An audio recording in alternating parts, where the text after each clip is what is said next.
Welcome to another episode of the Manufacturing Executive Podcast. This show is being brought to you by our sponsor, Cadenas Part Solutions. I'm Joe Sullivan, your host and a co-founder of the industrial marketing agency Gorilla76. So when we launched this podcast earlier this year, I built a list of potential guests who I thought could contribute something of value. And on that list was a manufacturing guy who had also just co-launched a podcast, The Industrial Marketer.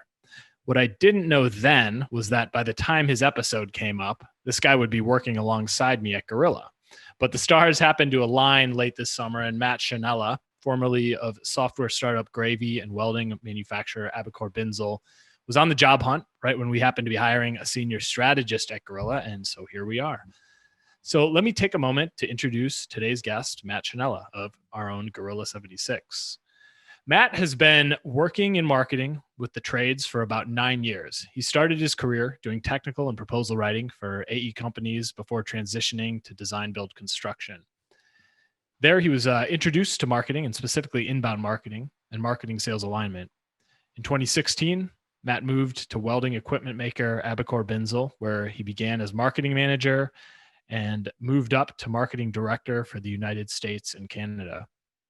There, he grew the marketing department from a print ad, trade show focused approach to inbound content and demand generation, creating over 2.5 million in marketing sourced pipeline and expanding the inbound marketing program internationally to countries like Brazil, Germany, Mexico, and the UK.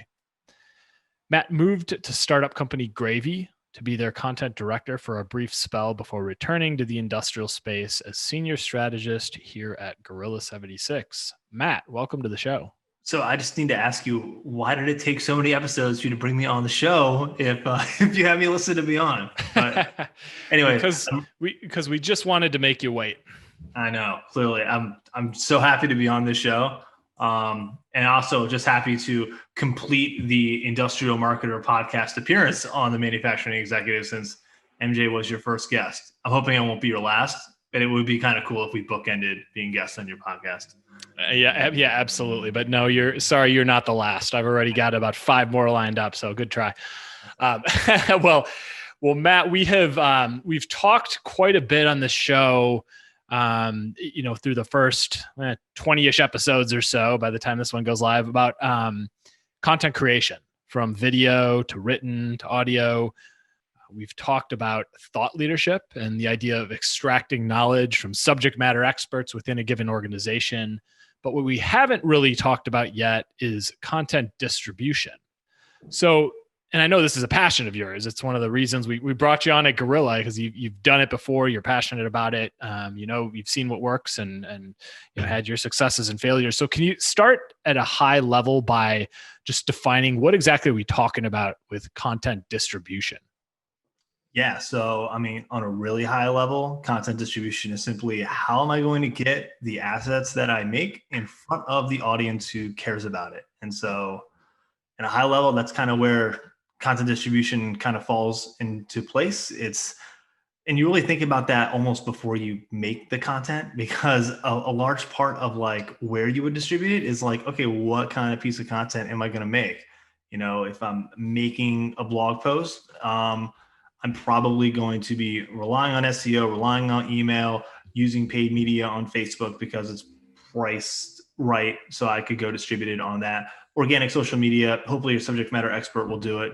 Maybe even you could have your subject matter expert posted on their LinkedIn as a Pulse article as well. I've seen companies do that with success. It's a good way to get just additional exposure if there's no penalty for it. So distribution really just comes down to like, what asset am I making? And then how am I getting in front of my audience in the most effective way possible to guarantee that they'll actually consume it. Yeah, that's a good overview. I think there's like a lot of B2B marketing strategies have been very inbound heavy over the last 10 years or so. And I'm a huge advocate of inbound. I'm not saying I'm not, but you can't sit back and just wait for people to show up at your doorstep, unless you're just a massive organization with a ton of authority in the real world and in the online space. You've got to think beyond just publishing stuff and then waiting for people to arrive and consume it. And I think distribution is about looking at different channels, from inbound to paid media to outbound, and figuring out how are we going to get all of these insights in front of as much of our total addressable market and with a regular cadence, right? Yeah, right. I mean, what you want as a marketer when you're doing inbound is you want people to come inbound to ask for a quote request or request a demo or RFI, like that sales intent conversion. But in terms of content, I mean, I would say you're going to be mixing an inbound and outbound model with that. I mean, you need to get content out in front of people. It's way too competitive right now with all the other things that you have to compete with, not just within your industry, but externally as well. I mean, you compete with CNN and ESPN, frankly. I mean, this is what people spend their time on the internet doing. So you better make sure that you're out there finding them where they're spending their time on those awareness channels like Facebook and LinkedIn and YouTube. And on those intent channels as well, like Google. So you have to have the right mix of content and distribution in order to effectively create your demand generation engine as at an industrial company. I mean, same as it would be in a SaaS company. Mm-hmm. A B2B marketing tactic that started gaining a lot of popularity, say 8 or 10 years ago, is this idea of a downloadable ebook. Fill out this form, get this white paper or ebook we made, we get your contact information. Well, over the last year or two, I've started to see a big mindset shift from some of who I think are the smartest marketing people out there about this strategy. Can you talk a little bit about why the mindset around the downloadable ebook in exchange for contact information is starting to change? I think there's a couple things that go into that. I think one is the ebook is at the time it was made, it was really the only thing out there for you to make, right? Let's make this big ebook. Let's make it 30 to 60 pages. Let's put a bunch of content in there and let's have people give us their email and their information in exchange for it. And it was really almost the only, other than the blog, like the only content thing out there. Like webinars weren't really a thing then. YouTube videos weren't really a thing then. All the other kind of micro content stuff, which we'll get into, wasn't really a thing then. So at the time, the ebook was a really good play. And it was so new and novel to most content consumers that it was like, yeah, this is awesome. I mean, this business is just giving away their information and their expertise for my email. Well, fast forward now 5 years and everybody is doing that, and everyone's just inundated with really crappy email follow-ups off of ebook downloads. And now people are like, you know what? The idea of the ebook isn't very attractive to me as a content piece anymore because I know what the play is after that. It's I got a sales guy who's going to try to ask me if they can book 15 minutes on my calendar, and I'm going to download an ebook that I'm probably not even going to read. Like, just think of the effort now to read an ebook. I mean, the audience who's listening to this, just ask yourself, honestly, when's the last time you downloaded an ebook and read the entire thing? My guess is it would be a long time ago. I mean, for me, it was like, I can't remember the last time I downloaded an ebook, except when I downloaded a competitor's ebook at my last company to skim through what kind of content they were making. But for my own consumption, for my own education, for my job, I haven't done that in like 2 or 3 years. And I would argue most people's content consumption behaviors are the same. They want to read it pretty quickly. They want it packaged in a way that they can understand it. They want it kind of on their time. And they also want to do it without fearing that they're going to be hit up with like a really bad sales cadence afterwards. And so I learned that lesson at Binzel kind of in my last year and a half there, where like the ebook download to the MQL, to my sales guy following up it was not producing a sales opportunity for me. And people weren't reading the ebook. And so that made me think, well, this really isn't the way people are consuming content anymore. And I mean, that was happening before I even almost realized it. It took, people that we follow on LinkedIn, like Chris Walker, to sort of just crystallize that for me. But if I look back into my data, I'm like, yeah, it's exactly what's happening. So that's why I look at the ebook now and I'm thinking, well, the better thing to do with your ebook today, and this is what all the great content creators do, repackage it into another form of content and get it back out into your audience. Like, just because it's sitting there collecting dust doesn't mean it doesn't have value. It simply just needs to be repurposed into something that your audience would find valuable. Yeah, great advice there. For years and years, well before the download my ebook in exchange for your contact information playbook was ever a thing, Manufacturers had leaned heavily into print ads and trade shows, and certainly it's still there today. But in many ways, this was awareness marketing, right? It was being in front of as many of the right people as we could. There were just less ways to do it back then, and it tended to be less digital in nature. And then, the downloadable ebook craze of the last decade or so shifted the focus from awareness marketing into lead gen focused marketing or performance marketing. But as companies are realizing how low quality a lot of these ebook leads actually are, like you just hit on, I'm sort of seeing this shift going back in the direction of awareness marketing again. But now it's sort of a different kind of awareness marketing that the best marketers are seeking at this point. Instead of print ads that say, we're Acme Corporation and here's all the amazing stuff we sell, we're talking about distributing genuinely helpful resources, relatable success stories, and so on in front of the people you're trying to reach. So, Matt, what I'd love to hear you talk about is, what mixture of content do you see working well in this sort of new brand of awareness marketing?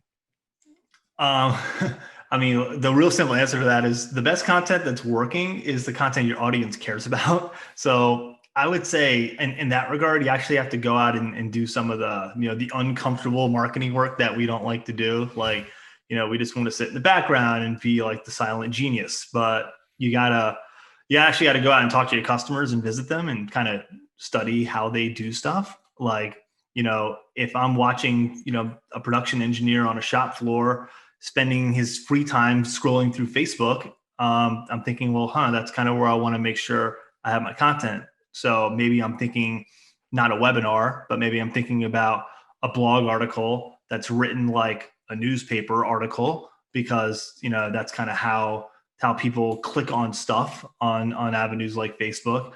Or I'm thinking of a video that's captioned. Like, you got to always think about, where in a production hall, it's loud, all that other, there's noise and there's just things going around. They're not really listening. They have earplugs on half the time as well. So like, I mean, think about, have some empathy for your customer and where they're at. And that's kind of where you're going to figure out the best content medium. So to get back to your original question, like,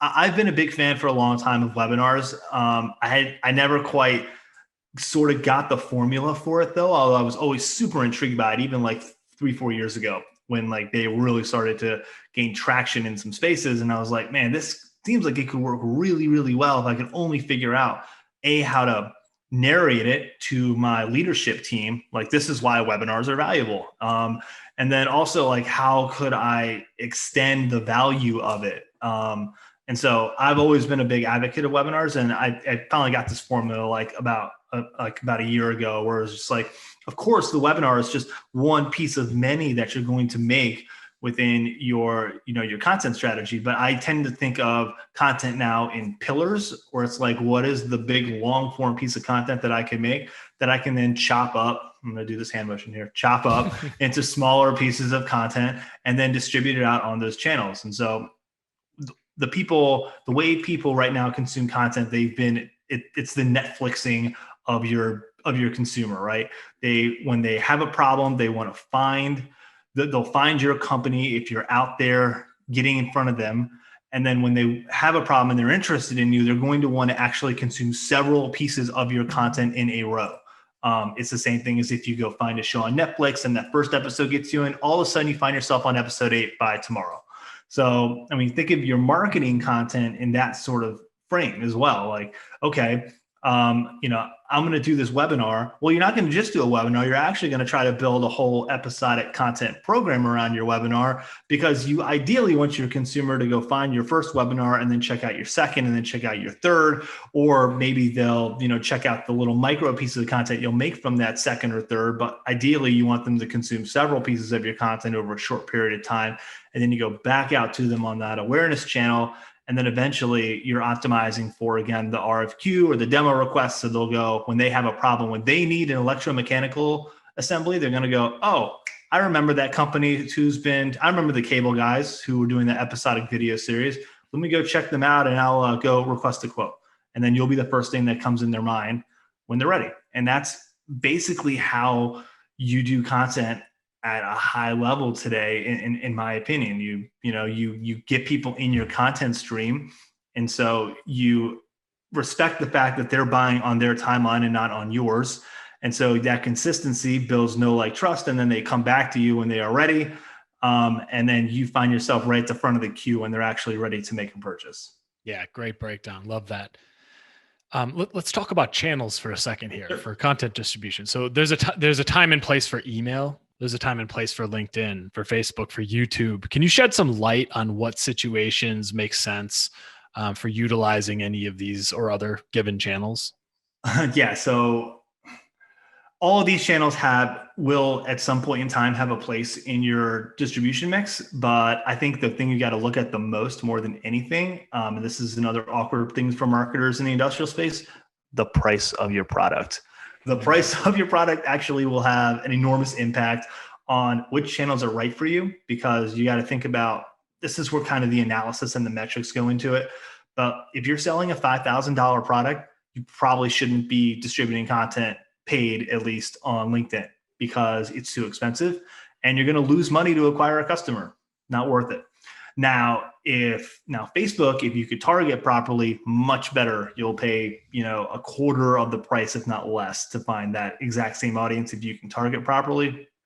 YouTube, same deal, extremely cost effective. So to me, the best channels are the ones that are cost effective for you, where most of your audience lives, and where you can get at them repeatedly with the same kind of content over and over and over again. So that's really my best advice, is to figure out which products you have or solutions you have that have the most upside for you as a business, and as a marketer, you feel you can make content around the best and promote. Figure out how much that costs the average customer for you over a year, and then every succeeding year, because everyone in the industrial space who's listening to this, you probably are relying on the residual revenue model of wear items or consumables, or replacement parts, or like service maintenance or something like that. So figure out over like 5 to 6 years, like, what's the lifetime value of this customer? And then let that kind of stuff influence what's the best channel for me to push content out on, at least in a paid media manner. Because if you do that upfront work, it'll reveal itself. I'm going to ask you one follow up there. So Yeah. I think a lot of companies, I've seen this happen in my own conversations. You say Facebook in B2B industrial, and they go like, isn't that kind of like, for B2C and for moms to share pictures of their kids or whatever. But talk about the power of Facebook specifically, just because I think a lot of manufacturers wouldn't necessarily go there first, or think of that as a good channel for them. Yeah, I would. I mean, to anyone who doesn't think their customers are on Facebook, ask yourself, are you on Facebook? Are your brothers or sisters on Facebook? Are your kids on Facebook if you're of a certain age? And the chances are probably yes. And they probably still spend more time on Facebook than any other social media channel. Now, all of the ethical problems of Facebook is a totally fair debate. And you can have that on your own time. But to me, like, the idea that your customers are not on Facebook is ludicrous, because they are. And you can, depending on the industry you're in, you can just target by the job title. So if you want to go find a manufacturing engineer on Facebook, guess what? You can target them by that job title. If you want to find a welder on Facebook, guess what? You can target them by job title. If you want to find a CNC machinist on Facebook, guess what? You can target them by job title. And you can do all of the really cool targeting things with it. Now, all those job titles to me sound like industrial job titles that most people listening to this podcast would want to get in front of, depending on what you sell. So, and also these people are on here, they're engaged. And if you want proof of that, go find some of those Facebook groups that are out there around those kinds of categories, and go see how many people are posting and engaging on those groups. Because you'll be, I'm not pleasantly surprised, but you will be shocked at how many people are on there doing that, and how many are participating and active on there. And frankly, they're just there to be found. I mean, you just need a good content offer, a good content strategy, and you can get them really for a lot cheaper than you would to try to do a print ad in your trade organization magazine. I mean, this is an exponentially larger audience that you can get for way cheaper for impression, and you can measure it in a way that's important to you. So yeah, I mean, I don't know why Facebook is a debate as an advertising platform for industrial marketers or industrial companies, but I mean, you just make me look a lot better for thinking that. Well, it just comes back to that simple question. Where's your customer? Where do they consume content? How do they consume content? You just need to understand them and how they consume information, right? Oh yeah, absolutely. And like the other thing is like the algorithms that these social media platforms are using, they're so much smarter than me and you and presidents and CFOs and CEOs of companies. Like you can it's firmographic, it's demographic, it's job title, it's age, it's geographical. Like you can get so focused if you want to, and it's really not that difficult to use. I think one of the things that happens with a lot of ad platforms for a lot of marketers is they overcomplicate it. Like they're trying and they try to do the wrong things on these platforms, which is let me pull this back to content distribution because I feel like I got off topic here. So like I think a lot of people want to go on Facebook and go send out their, nice new, like their Swiss Tech CNC machine or whatever it is they're selling and go, hey, book a demo with us now without warming that audience up with anything else beforehand. And it's like, this goes back to my point about awareness versus intent. So like Facebook, I just punched my microphone there. Facebook and LinkedIn are awareness channels and Google is an intent channel. So awareness literally means you need to disrupt them in their newsfeed with content that is compelling and educational and valuable and entertaining, and interrupt literally their scroll pattern and get them to engage with that. Whereas on Google, these people know what they're looking for because they're typing it into the search engine. Like, I am looking for a used CNC machine. And you want to make sure that you're popping up on that with Google ads, or if your SEO is good enough, your own organic search result.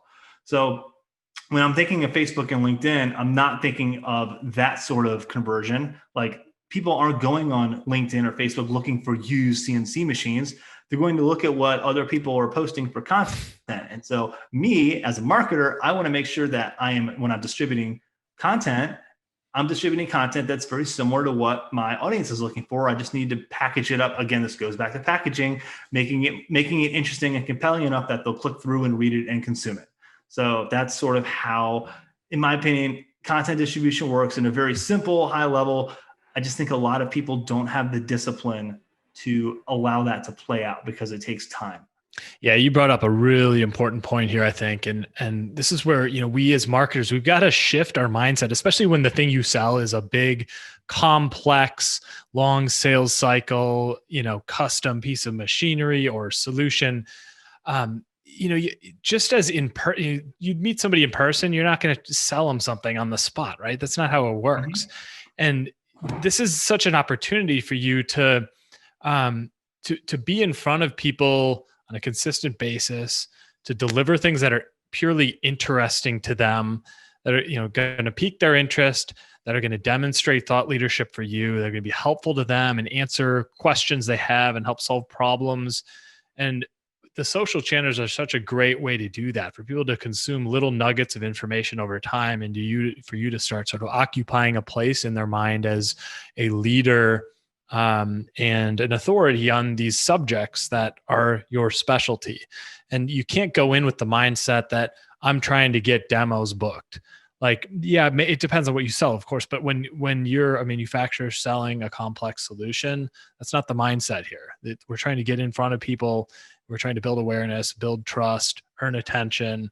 And then when you're top of mind, when people are at the right place in their buyer's journey, which you can't control, they control, you're the first one they think of, right? Right. And look, I mean, just think about your own sales cycle as a company. If it takes you 12 months to sell your product because it's a consultative sales process, your marketing content distribution strategy is not going to accelerate that to 6 months. It's just simply not. It's simply going to find more people to get in that kind of 12-month sales cycle. And then maybe over time it will accelerate it by, a couple months. Maybe you'll go from 12 months to 10 months or 12 or like 12 to 9. But like it's not panacea, right? Like it's not going to solve all of your marketing problems for you. And it's not going to magically, accelerate your sales cycle by 100%. That's just not how it works. And to the point of the demo request, I do think it's okay to ask to like go like request a demo here, request a quote, but you can't do that with your first advert, like paid media effort, right? Like you have to breed know, like, trust with that same audience over and over and over and over again before you ask for the quote. Or you can build some retargeting off of specific pages. So like if they go to your RFQ page or if they go to your contact us page and you're like, okay, that's a high level, that's somewhere I want to retarget and just try to get them into, to give me that RFQ or give me that demo request.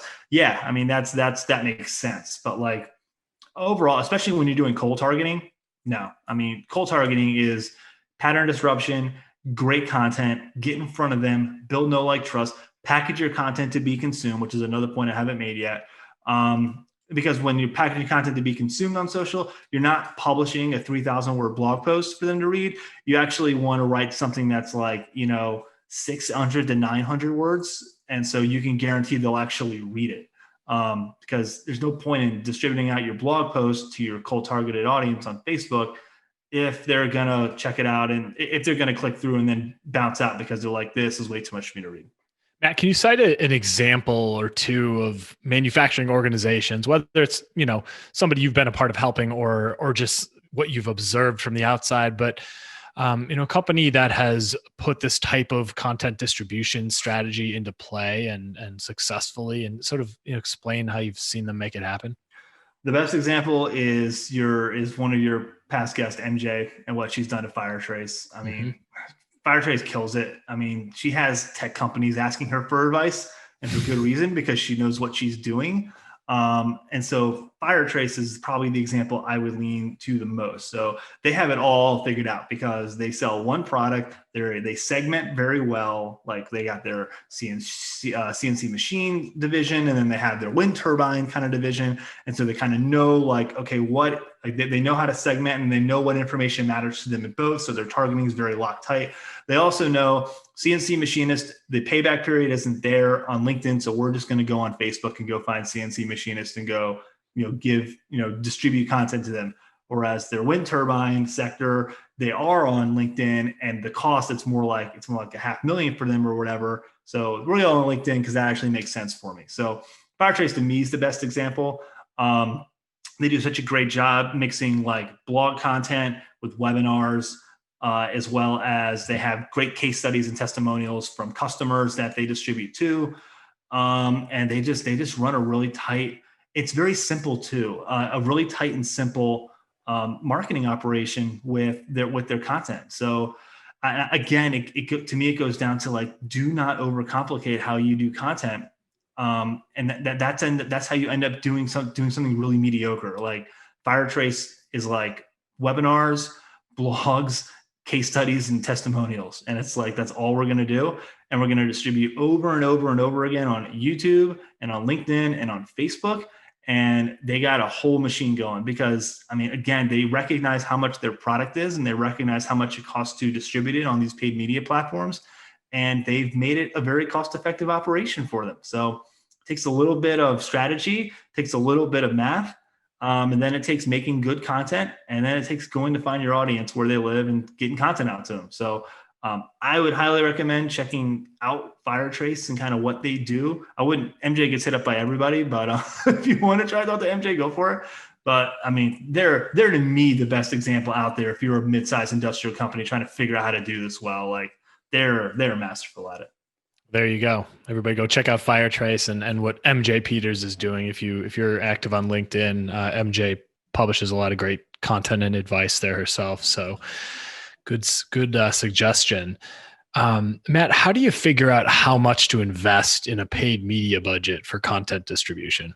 Ooh, that's a good question. I would always start small, just to see what your audience looks like. So you should get into the habit of like taking $1,000 to kind of test, or $500 if that's what you have.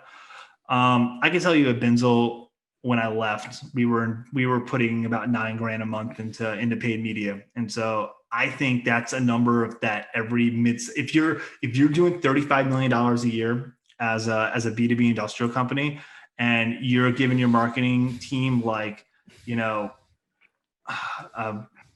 to 2% of revenue for for budget, you should be striving to spend, in my opinion, $9,000 a month for paid media for Facebook, LinkedIn, YouTube, and then finding the right mix. So depending on the channel would depend on how much I would invest, but usually 1,000 is a pretty good test balloon for a channel to see if it works. But you should know honestly pretty quickly if it's working or not. And don't worry about things like, are people commenting on it or are people liking it? Like, that's really not what you should be measuring for your paid media. If it's videos, you should be measuring how many people are watching. 50% of it is probably what I would put as my litmus. How much am I paying for that view? And then I have to ask myself, is it worth me paying 3 cents for my audience, which I believe is well targeted, to view 50% of my 3-minute video? And you have to make that decision for yourself and say, okay, is that worth the investment for me? I would usually say yes, but some other people would think maybe not. But that's kind of how I would think about, measuring content, and then, using my budget on channels like Facebook. The other thing is like, if you're doing a blog or a case study that it's on your website, don't do PDFs. I've seen companies do that. Do not try to like link them to a PDF. You can't measure that in your analytics or in your HubSpot. So if you were to do a blog post, and let's say it's 800 words, should take someone about 2 minutes to read that, maybe 3. So do that paid on Facebook, and then go to your analytics and say, okay, is it worth me paying $1.25 to ensure that, X amount of people spend 2 minutes and 30 seconds reading my blog post? And then I have to make that decision as a marketing leader, is that worth it to me? And for me, most of the time it would be yes. And then you're simply connecting dots at that point. It's like, okay, do we have an increase in direct traffic submissions for RFQs or demo requests? Do we have an increase in Google organic submissions for demo and RFQ requests? And you just simply have to connect the dots of your activity with the result that you're optimizing for. And so that, to me, is how you do it, because attribution is messy and dirty, and your sales director and your president and your CFO, they're going to want to know how's attribution working. And I'm not saying I don't believe in attribution, but I think attribution is it's messy, and I think it optimizes for the wrong stuff. Honestly, like if you saw all those things, if you saw an uptick in Google organic search for an RFQ, but you really weren't posting a lot of SEO optimized blog posts because you were distributing that content on Facebook, you would just look at that and say, we need to invest more in SEO, instead of saying, I actually need to put more into Facebook ads. So, I mean, just have, take a step back, look at your activity versus your result, and then decide, like, is this working for me or not? And the numbers will come out.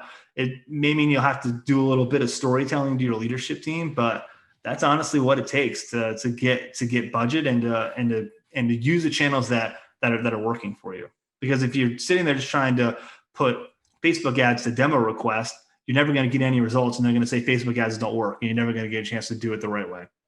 Great answer. Matt, is there anything else you want to add to this conversation that we haven't touched on?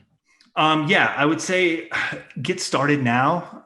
If you've been thinking about it. Look, no one's going to be good at Google ads or no one's going to be good at any of these ad platforms if they just sit there and read every blog post and watch every YouTube video on how to do it.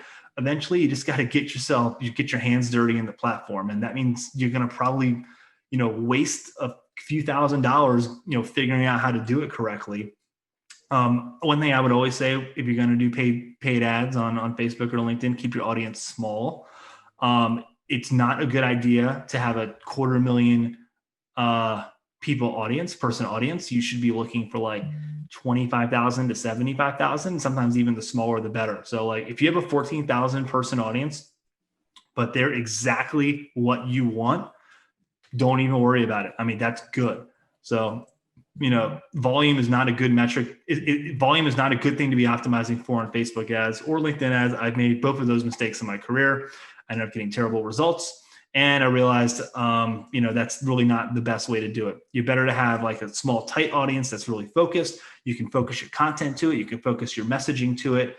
And then frankly, you can optimize for it as well. So I would say, as a takeaway, if you're going to get started, small is good for your audience.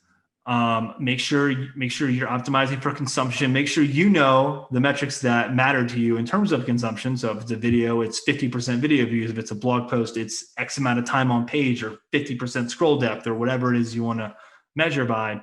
And then go out there and just do it. Just see what kind of response you get. I mean, you're not going to know until you're out there doing it. And then you'll figure it out. I mean, you do it in a week sprint, 2 week sprint, and measure and iterate. Great answer. Yeah, I would agree with everything you just said there. You got to just get started. Stop waiting to, figure everything out and do it perfectly. Learn as you go, start small. That way you're not overcommitting on budget, and you're going to make mistakes, but you learn from those, right? As you go. You will make a lot of mistakes. I cannot tell you how many mistakes I've made doing, of course, Facebook or LinkedIn ads. Just because, you didn't know what you were doing. You were asking for too much information for your webinar registration. You were trying Facebook lead gen ads just to see what happened. I've done that before.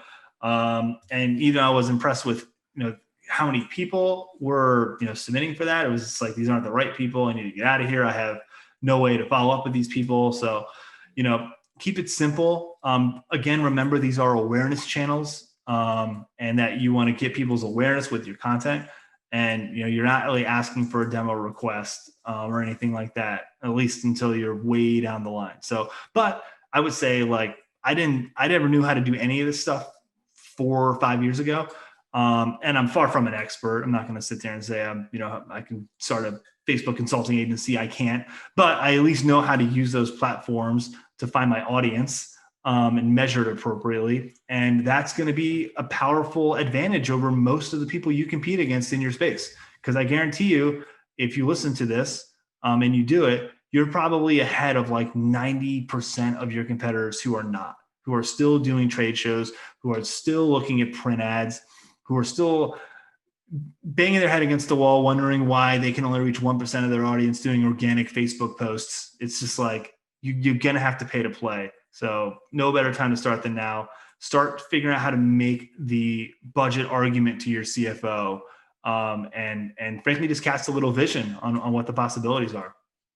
Matt, tell people the best way to get in touch with you, and also take a moment here to tell listeners what you're doing and in both of your content pillars that you've been kind of working on. You've got the Industrial Marketer, which is more of a personal project with you and MJ Peters. And then also within Gorilla, you've recently, with our other senior strategist, Julian Schaff, you've started Industrial Marketing Live, a episodic recurring webinar series. Talk about those and how people can get in touch with you. Yeah, for sure. So, I got two gigs going on right now. One with Gorilla, which is Industrial Marketing Live, which I do with my colleague, Julian Schaff. And we basically cover things like this, but we get a little more tactical with it in terms of like content waterfalls and, Facebook ads and LinkedIn ads and Google ads. And then like just other stuff. We have like high level marketing strategy, budgeting for marketing. If you're going to get more into an inbound digital sort of mindset, like we're really trying to run the whole gamut. We'll bring guests on as well for the webinar. So like MJ is going to come on to be like a webinar guest and be kind of a not a third wheel, but like she's going to be kind of a third person doing one with us. So we do that every 2 weeks on Mondays. So definitely recommend registering for that. We'll have a webpage up on the Gorilla website in time, and we also promote it on our newsletter, so you can check out when we have new ones coming out and register for it. And please join us. We are about 30 minutes with live Q&A. We bring you on, we'll get really nitty gritty into your problems, and you can talk to us about it. And it's all value. Like, I'm not trying to sell you a dang thing. Like, literally just come talk to us about what you're dealing with, and we'll give you our opinion and our feedback on what we think you should do. Or if we can't help you, we'll at least try to send you somewhere where we think you can get more help. And then my other project, which is a personal one with MJ Peters, who's ended up being mentioned on here more than I have somehow.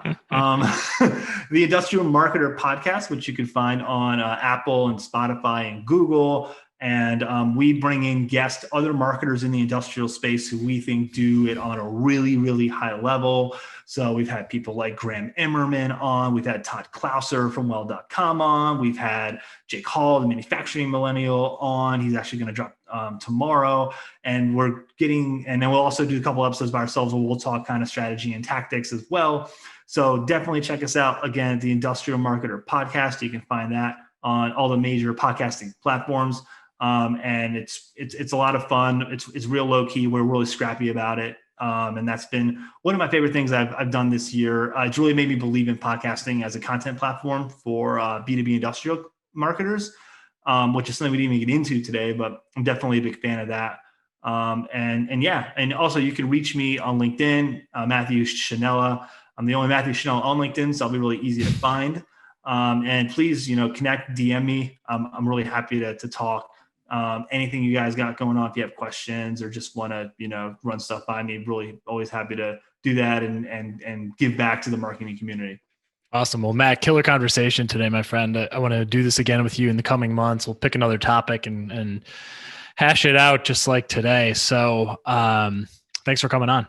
Sure. We can talk fantasy football on the next. We can do that as well. Yeah. I just dropped to 3-3, so I might need some advice. Me too.